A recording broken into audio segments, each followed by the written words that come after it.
काली घटाएं घिर चुकी थीं। बिजली की गड़गड़ाहट और बारिश की तेज बूंदों ने पूरे शहर को जैसे थाम लिया था। सड़कें पानी में डूबी थीं और हर तरफ सन्नाटा पसरा था। उस अंधेरी रात, जब कोई किसी पर यकीन नहीं करता, एक अकेली गाड़ी तेज बारिश को चीरती हुई आगे बढ़ रही थी। महेश, एक सफल व्यवसायी, अपनी आलीशान एसयूवी में घर लौट रहा था। रास्ते में उसे सड़क किनारे एक औरत दिखाई दी, भीगी हुई, कांपती हुई, और उसकी गोद में एक मासूम बच्चा था जो डर से उसकी साड़ी में छिपा हुआ था। महेश ने गाड़ी रोकी। थोड़ी झिझक के बाद उसने दरवाजा खोलते हुए कहा, बैठ जाइए, बाहर बहुत ठंड है।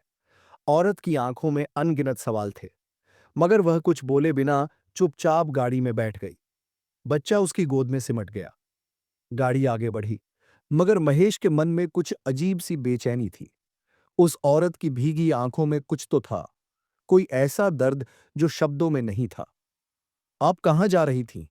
महेश ने पूछा। कहीं नहीं, उसने धीरे से जवाब दिया। बस इतना ही कहा, मगर उस जवाब ने महेश के मन में हजारों सवाल खड़े कर दिए। वह कौन थी?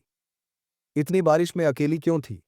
क्या वो सच में बेबस थी, या कोई ऐसी कहानी छुपा रही थी जो आगे चलकर महेश की जिंदगी को हमेशा के लिए बदल देगी?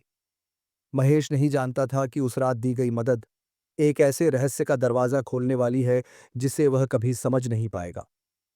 क्या यह एक इंसानियत भरा फैसला था, या एक ऐसी भूल जो उसकी जिंदगी में अंधकार ले आएगी? इस कहानी में छुपे रहस्य और उस औरत के दर्द को जानने के लिए वीडियो के अंत तक जरूर देखिए। दोस्तों, ये कहानी है एक ऐसे लम्हे की जो किसी की जिंदगी बदल सकता है। नमस्कार दोस्तों, आप देख रहे हैं जिंदगी एक मंच, जहां हम लाते हैं दिल को छू लेने वाली कहानियां जो आपकी सोच और जिंदगी को एक नया रास्ता दिखाएंगी। अगर आपको हमारी कहानियां पसंद आती हैं तो वीडियो को लाइक जरूर करें, अपने दोस्तों के साथ शेयर करें, और ऐसी ही प्रेरणादायक कहानियां रोजाना पाने के लिए सब्सक्राइब करें। नीचे कमेंट करके हमें जरूर बताएं कि आपको आज की कहानी कैसी लगी। एक बार की बात है, महेश नाम का एक करोड़पति बिजनेसमैन हवाई अड्डे के बाहर अपनी कार का इंतजार कर रहा था। उसका ड्राइवर कुछ देर से आने वाला था। वो अकेला खड़ा लोगों की भीड़ को देख रहा था, लेकिन उसका मन कहीं और भटक रहा था, शायद थकान में या फिर अपनी व्यस्त जिंदगी के बोझ में। तभी दूर से उसकी कार आती दिखी। उसने जल्दी से कार में बैठते ही ड्राइवर को इशारा किया। न उसने देर का कारण पूछा, ना ही कोई शिकायत की।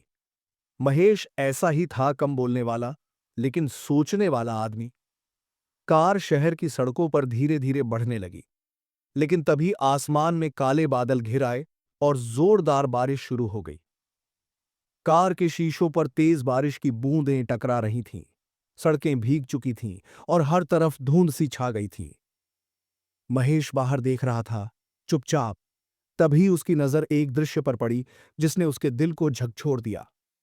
एक पेड़ के नीचे एक औरत खड़ी थी, भीगी हुई, कांपती हुई, और उसकी गोद में एक नन्हा बच्चा था, शायद 4 या 5 महीने का। वो औरत अपने बच्चे को अपनी साड़ी के पल्लू से बारिश से बचाने की नाकाम कोशिश कर रही थी। उसके होंठ थरथरा रहे थे, आंखों में थकान और बेबसी थी, लेकिन फिर भी वो पूरी तरह अपने बच्चे को बचाने में लगी थी। महेश का दिल भर आया। उसने बिना एक पल गंवाए ड्राइवर से कहा, गाड़ी रोको। गाड़ी साइड में रुकी। महेश ने खिड़की से उस औरत को देखा। एक मां की ममता, एक औरत की मजबूरी, और एक रहस्य उसकी आंखों में साफ झलक रहा था। महेश का मन अचानक बेचैन हो उठा। बारिश की उस अंधेरी रात में उस औरत की हालत देखकर उसके दिल में एक टीस सी उठी। उसने ड्राइवर की ओर देखा और धीमे स्वर में कहा, गाड़ी उस औरत के पास ले चलो। ड्राइवर ने बिना कोई सवाल किए यू टर्न लिया और गाड़ी को सड़क के दूसरी तरफ उस पेड़ के नीचे रोक दिया, जहां वो भीगी हुई औरत अपने बच्चे को भीगने से बचाने की नाकाम कोशिश कर रही थी। महेश ने खिड़की का शीशा नीचे किया और बेहद नरम आवाज में कहा, देखिए, बारिश बहुत तेज है। आपका बच्चा भीग गया तो बीमार पड़ सकता है। मेरी गाड़ी में आइए, मैं आपको किसी सुरक्षित जगह पहुंचा दूंगा।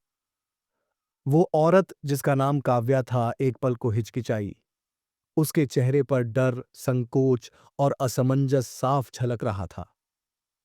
वो सोचने लगी, क्या इस अनजान आदमी पर भरोसा किया जाए?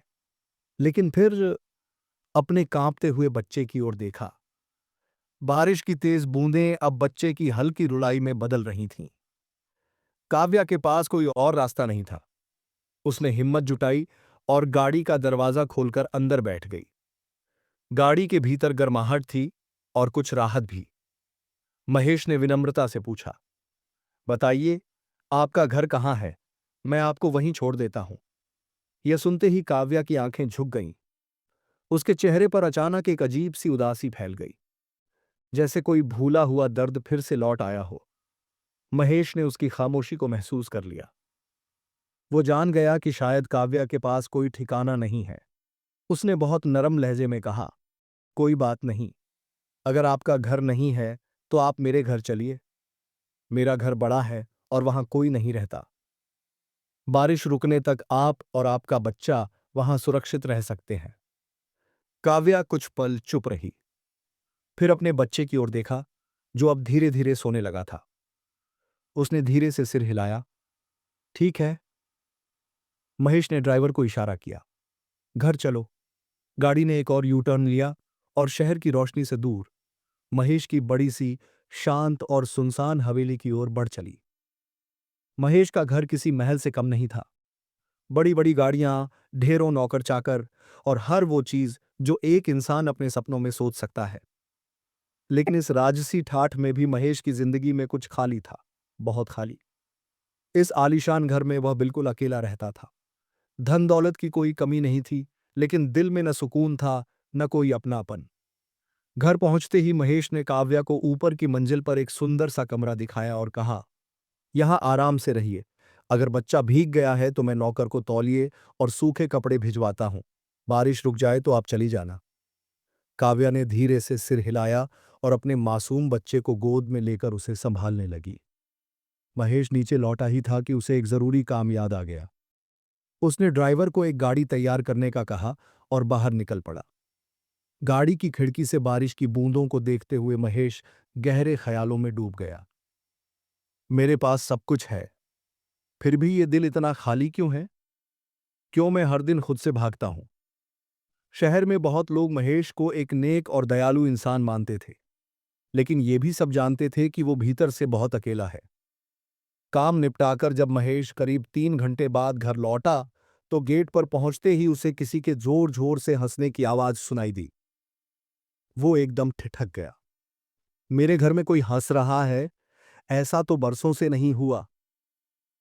उसे अचानक याद आया काव्या और उसका बच्चा। वो चुपचाप घर के अंदर गया और धीरे धीरे उस कमरे की ओर बढ़ा जहां काव्या ठहरी थी।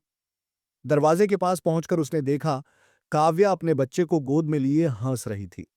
बच्चा भी खिलखिलाकर हंस रहा था। उसकी मासूम हंसी से काव्या का चेहरा जैसे चांद की तरह चमक रहा था। ये नजारा देखकर महेश की आंखें नम हो गईं। उसका दिल पहली बार किसी अनजानी गर्माहट से भर उठा। ऐसी हंसी मैंने कितने सालों से नहीं सुनी थी। मैं तो जैसे हंसना ही भूल गया था। वो चुपचाप वहीं खड़ा रहा, बिना किसी शब्द के, बस उस हंसी की आवाज को अपने टूटे हुए दिल में समेटता रहा। तभी बच्चे की नजर महेश पर पड़ी। काव्या ने पीछे मुड़कर देखा और जैसे ही उसकी नजर महेश पर पड़ी, उसकी हंसी थम गई। उसका चेहरा पल भर में गंभीर हो गया। महेश को यह बदलाव चुभ गया। उसने जल्दी से मुस्कुराकर कहा, नहीं, आप अपने बच्चे को वैसे ही हंसाते रहिए। मैं तो बस ये देखने आया था कि ये प्यारी हंसी आ कहां से रही थी। मेरा घर तो हमेशा खामोश रहता है।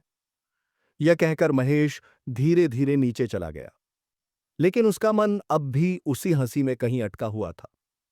वो जाकर सोफे पर बैठ गया और गहराई से सोचने लगा, मेरी जिंदगी में ऐसी हंसी क्यों नहीं है? आखिर मुझसे कहां चूक हो गई? तभी डोरबेल बजी। नौकर ने दरवाजा खोला तो सामने महेश का पुराना दोस्त रवि खड़ा था, जो 2 साल बाद विदेश से लौटा था। महेश उसे देखकर बहुत खुश हुआ। दोनों दोस्त गले मिले और बातों में मशगूल हो गए। लेकिन तभी रवि ने भी वही हंसी सुनी। एक बच्चा खिलखिला रहा था, एक औरत मुस्कुरा रही थी। रवि ने चौंक कर पूछा, ये क्या महेश, तू तो शांति पसंद करता था। तेरे घर में कोई हंस रहा है, ये कौन है? महेश ने पूरी कहानी बताई। बारिश में एक औरत अपने बच्चे के साथ भीग रही थी। मुझे उन पर तरस आ गया। बस बारिश रुकने तक के लिए उन्हें घर में जगह दे दी है। रवि की आंखों में चिंता झलकने लगी। उसने फौरन कहा, महेश, तुझे नहीं पता वो औरत कौन है? आजकल जमाना ठीक नहीं है। कहीं उसका कोई गलत इरादा हुआ तो? महेश ने हंसकर बात को टालना चाहा। नहीं यार, वो ठीक लगती है। बहुत सीधी सादी और बेचारी सी है। ऐसा कुछ नहीं है।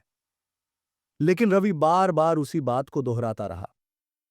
उसकी बातें महेश के दिमाग में गूंजने लगीं। रवि के जाने के बाद महेश बेचैन हो उठा। कहीं रवि सही तो नहीं? वह धीरे धीरे ऊपर गया। कमरे में झांका तो देखा, काव्या अपने बच्चे को दूध पिला रही थी। उसे देखते ही फिर से उसकी मुस्कान ठिठक गई। महेश कुछ पल चुप खड़ा रहा, फिर हिम्मत जुटाकर बोला, देखो, मैं पूछना नहीं चाहता था, लेकिन अब जानना जरूरी है। तुम कौन हो? कहीं तुम्हारा कोई गलत इरादा तो नहीं? काव्या का चेहरा सुर्ख हो गया। उसकी आंखें भर आईं। उसने धीरे से कहा, साहब, आपने मेरी मदद की, इसके लिए मैं दिल से शुक्रगुजार हूं।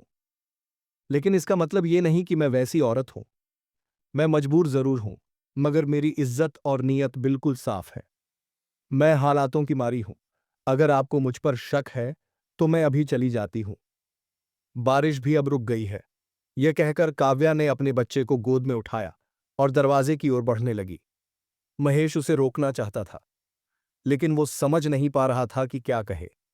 वो बस चुपचाप उसे जाते हुए देखता रहा। काव्या रात के अंधेरे में अपने मासूम बच्चे के साथ महेश के घर से निकल गई। उस रात महेश को नींद नहीं आई। वो करवटें बदलता रहा। उसके मन में यही सवाल था, क्या मैंने गलत किया? वो बेचारी थी, मैंने उसका अपमान कर दिया। सुबह होते ही महेश ने एक फैसला लिया, मुझे काव्या को ढूंढना ही होगा। मैं उसकी मदद जरूर करूंगा। महेश ने अपने पुराने संपर्कों को फोन किया। उसके पास बड़े बड़े लोगों से जान पहचान थी। उसने पुलिस, मीडिया और अपने वकील दोस्तों से काव्या के बारे में पता लगाने को कहा। कुछ घंटों के भीतर ही महेश के पास काव्या की पूरी कहानी सामने थी। और जब उसने वो सुना, उसका दिल टूट गया। काव्या ने एक अमीर परिवार के लड़के से लव मैरिज की थी। शुरुआत में ससुराल वालों को यह रिश्ता मंजूर नहीं था, लेकिन बेटे की जिद के आगे उन्होंने काव्या को बेमन से स्वीकार कर लिया। कुछ समय बाद काव्या मां बनी। उसने एक प्यारे से बेटे को जन्म दिया। लेकिन जब बच्चा केवल 3 महीने का था, उसके पति की एक सड़क हादसे में मौत हो गई। इसके बाद ससुराल वालों का असली रूप सामने आया। उन्होंने काव्या को घर से निकाल दिया। काव्या अपने मायके गई, लेकिन वहां भी उसे कोई सहारा नहीं मिला। उसके माता पिता अब इस दुनिया में नहीं थे और उसके भाई भाभी ने बदनामी का डर दिखाकर उसे घर से निकाल दिया। तब से वह अपने बच्चे के साथ इधर उधर भटक रही थी। न घर, न पैसा, न कोई सहारा। वो बस अपने बच्चे को बचाने की जद्दोजहद में लगी थी। यह सब सुनकर महेश को खुद पर गुस्सा आया। उसने तुरंत अपने दोस्तों की मदद से काव्या को ढूंढ निकाला। वह उसके पास गया, माफी मांगी और कहा, काव्या, मुझे माफ कर दो। मैंने तुम्हें गलत समझा। तुम जब तक चाहो मेरे घर रह सकती हो। जब तुम्हारा मन करे तब चली जाना। काव्या ने उसकी बात मान ली और अपने बच्चे के साथ महेश के घर वापस आ गई। धीरे धीरे दोनों के बीच दोस्ती बढ़ने लगी। काव्या महेश का ख्याल रखने लगी। वह उसके लिए खाना बनाती, घर को संभालती। महेश को उसकी सादगी और मेहनत बहुत अच्छी लगने लगी। एक दिन जब महेश ऑफिस से लौटा तो काव्या दरवाजे पर उसका इंतजार कर रही थी। उसे देखते ही महेश का दिल धड़क उठा। उसने हिम्मत जुटाकर कहा, काव्या, तुम मुझे बहुत अच्छी लगती हो। मुझे तुमसे प्यार हो गया है। तुम्हारे साथ वक्त बिताकर मुझे सुकून मिलता है। अगर तुम चाहो तो मैं तुमसे शादी करना चाहता हूं। तुम्हारे बच्चे को मैं अपना बच्चा मानूंगा। काव्या पहले तो शर्म गई, लेकिन फिर उसने भी अपने दिल की बात कही, महेश, मुझे भी तुमसे प्यार हो गया है। तुमने मेरी जिंदगी को नया रास्ता दिया है। लेकिन काव्या ने एक सवाल पूछा, महेश, तुमने अब तक शादी क्यों नहीं की? तुम्हारे पास सब कुछ है, फिर यह अकेलापन क्यों? महेश ने उदास होकर बताया। 4 साल पहले मेरे माता पिता मेरी शादी की बात करने जा रहे थे, लेकिन रास्ते में उनकी एक हादसे में मौत हो गई। मैंने सोचा कि मेरी वजह से यह सब हुआ। तभी से मुझे शादी से डर लगने लगा। ये कहते हुए वह रो पड़ा। काव्या ने उसे गले लगाते हुए कहा, अब सब ठीक हो जाएगा। तुम्हारा डर अब खत्म होगा, हम साथ हैं। महेश ने काव्या की बातों को महसूस किया और उसकी आंखों में एक नई उम्मीद की चमक देखी। वो जानता था कि अब उसकी जिंदगी में प्यार और खुशियां लौटने वाली हैं। इसके बाद दोनों ने धूमधाम से शादी कर ली। महेश ने काव्या के बच्चे को अपने बच्चे की तरह अपनाया, बिना किसी भेदभाव के। बिल्कुल उस पिता की तरह जो सिर्फ खून नहीं, दिल से रिश्ता निभाता है। धीरे धीरे उनका घर हंसी और खुशियों से भर गया। जिस घर में कभी सन्नाटा था, अब वहां बच्चे की खिलखिलाहट गूंजती थी। काव्या की मुस्कान दीवारों को रोशन कर देती थी और महेश के चेहरे पर वो सुकून लौट आया था जो सालों से कहीं खो गया था। आज महेश और काव्या अपने बच्चे के साथ एक खुशहाल जिंदगी जी रहे हैं। बच्चा अब 5 साल का हो चुका है, नटखट, मासूम और बिल्कुल महेश जैसा हंसमुख। महेश की जिंदगी का वो खालीपन अब किसी कोने में भी दिखाई नहीं देता। जहां कभी अकेलापन था, अब वहां परिवार की गर्माहट है। दोस्तों, कभी कभी जिंदगी में अनजान लोगों की मदद करना हमें ऐसी नई राह दिखा देता है जहां उम्मीद और प्यार की रोशनी मिलती है। प्यार और विश्वास से हर दर्द को, हर जख्म को भरा जा सकता है। जरूरत बस एक कदम बढ़ाने की होती है। शायद वही एक कदम किसी की पूरी जिंदगी बदल दे। यही थी आज की कहानी, एक सीख, एक भावना और जिंदगी की एक झलक। अगर आपने अब तक चैनल सब्सक्राइब नहीं किया है तो जरूर कर लीजिए, क्योंकि जिंदगी एक मंच पर हर कहानी कुछ कहती है। फिर मिलेंगे एक नई सच्ची और प्रेरणादायक कहानी के साथ। तब तक के लिए अपना ख्याल रखें और जिंदगी को एक मंच समझकर निभाते रहें।